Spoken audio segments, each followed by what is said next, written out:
Okay, so I was wrong. What are you talking about? I didn't ditch you.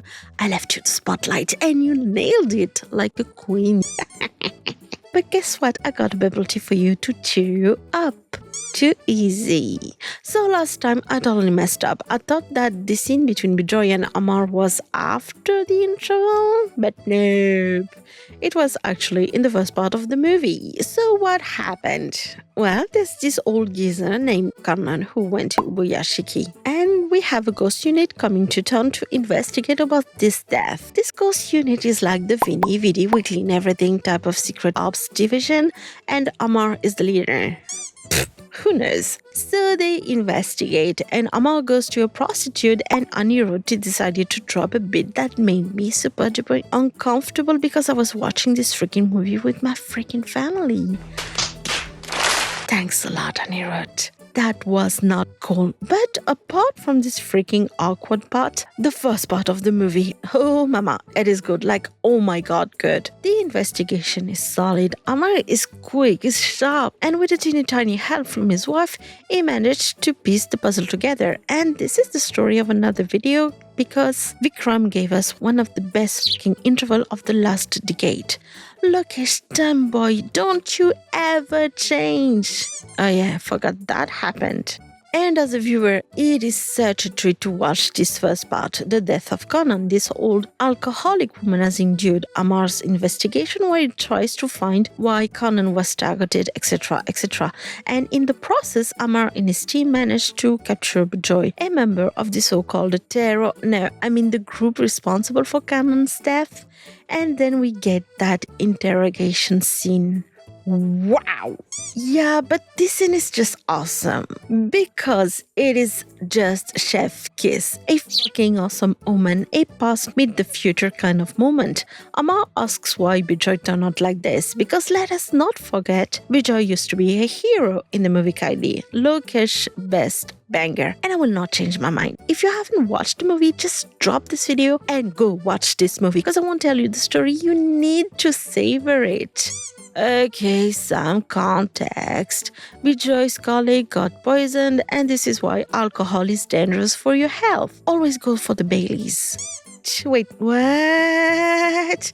Wait, no, that can't be. So I'm not 25 years alcohol free?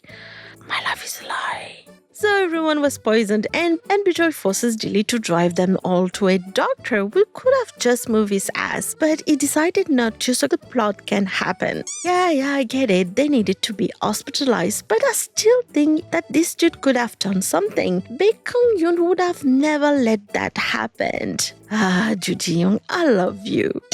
And Dilly pretty much did all the job in the movie. He brought them all to this doctor who is not Baek Kang-young and he saved the day. Ugh. But one thing we understand in Kaithi is that Bejoy was a passionate cop, like really passionate. He loved and respected his job, but this dum-dum acted like a jerk toward Dilly who just wanted to see his daughter. But in the movie something happened. The dynamic changed and Bejoy stopped acting like an ass, and both of them came to an agreement where Bejoy agreed to fulfill Dilly's dream. And this is the moment where we see a different side of Bejoy as he pulls out his daughter picture and swears on his daughter's head to give Amuda the best education. And the room, how can I forget this one? And Bejoy seems to deeply love his family, especially his daughter. I mean, the man has a picture of his little girl in his wallet. No, Ali, a picture in a wallet always means true love. What? Wait, no, I do not have a picture of an imaginary yet awesome man in my wallet. Don't listen to this girl. Where were we? Yeah, real love. Anyway, that's how we know that Bejoy adored his daughter. But in the scene, we realize that everything changed for Bejoy. The clean-cut, dedicated inspector we knew was gone, and we get to see a shadow of his former self facing Amar. I mean, the man looks like he hasn't showered in days. Come on, is that the payback for the last video? Okay, deal, stop exposing me. Ugh. So we have this man who have totally changed and he tells Amar what happened off camera between those two movies. Girl, you already know. Hey, it's not boring, okay? It's almost boring. Anyway, we learned the aftermath of this drug bust, the very bust that made him famous and all. The conversation that started in a very chill way quickly gets heavy. We come to learn how he lost his wife and daughter, and it was in the most painful and excruciating way, as he had to watch them die. Yup, that's the kind of trauma that destroys people. Anyway, Amar is listening, but he quickly attacks Bejoy as he thinks that there is no difference between a tear. Wait, no, it's not a tear. Bro, if anything, Bejoy is a freaking vigilante. How dare we mix him word? Some people are not smart here. Ha ha ha. So back to my blah blah. Bejoy explains that things are different when you experience this kind of shit and that Amar can never understand what he has been through as it's something that he needs to experience to understand and feel the pain. And of course, Amar gives him a douchey answer. I'm not an emotional prick like you. Amar, you shouldn't have told that. Yep, Amar is a schmuck. Bro forgot that he has a girlfriend, an awesome girlfriend who's freaking understanding. She doesn't know what Amar does in his life. She agrees to keep him hidden and she's not angry when this dumbass misses his own wedding. I mean, this girl is 24 karat gold. Amar, this girl is a keeper. A bit dumb, but a keeper. Indeed, Ali, but she seems chill and love destroys your logic. Anyway, they still have a wedding and they are all lovey-dovey, and this is where Amar could have been more empathic. And he could have imagined what would have been his reaction if his girl dies like this. But no, he had to act like an ass. And bro's gonna taste his own medicine. You see, after the scene, somewhere down the road, somewhere down the movie, Amar attacked Sandanam and Sandanam was like, okay, he didn't really say that, but he probably thought something like that. And next thing we know, Amar receives a call. Baby, don't ask that kind of question with this tone, baby. That doesn't sound good, baby. Anyway, and I probably think that Amar thought the same thing. His face was, oh shit. His eyes like, oh fuck, I'm going to lose my mind.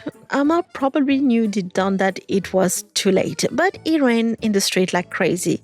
Yeah, probably because he wanted to do some aura farming by running shirtless and shoeless on the street. I don't know. And when he finds baby, or what it's left of baby, he remembers Bejoy's speech. And this is what shit hits him. Because next thing we know, he's going on a rampage. And wow, Amar, this style definitely suits you. Just keep it up. I want this style in the next movie, okay?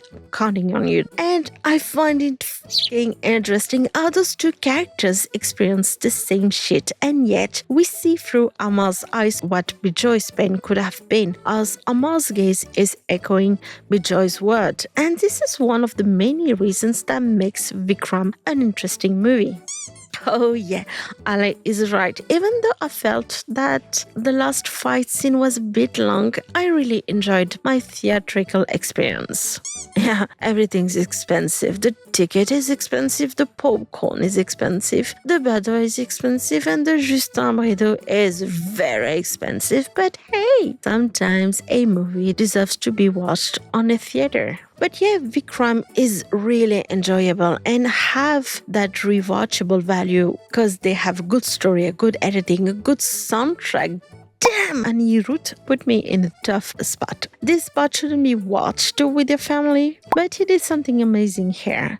And the acting, oh my god. Yes, when you have a casting that is the equivalent of a Wagyu beef, the movie has to be good. And Vikram fulfilled this part of the bargain. Yeah. Now it's time to buy you bubble tea. And dear viewer, if you're still here, don't forget to like and subscribe. Because Granny needs the money to buy this Tum Tum bubble tea, and those things costs a fortune. Bye!